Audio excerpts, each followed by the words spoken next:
اللہم صلی علی۔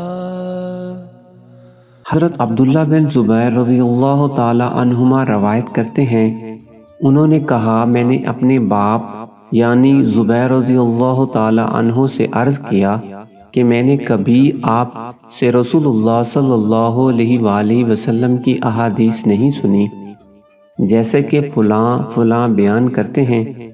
کہا میں کبھی آپ صلی اللہ علیہ وآلہ وسلم سے الگ تھلگ نہیں رہا، لیکن میں نے آپ صلی اللہ علیہ وآلہ وسلم کو یہ بھی فرماتے ہوئے سنا ہے کہ جو شخص مجھ پر جھوٹ باندھے گا وہ اپنا ٹھکانہ جہنم میں بنا لے۔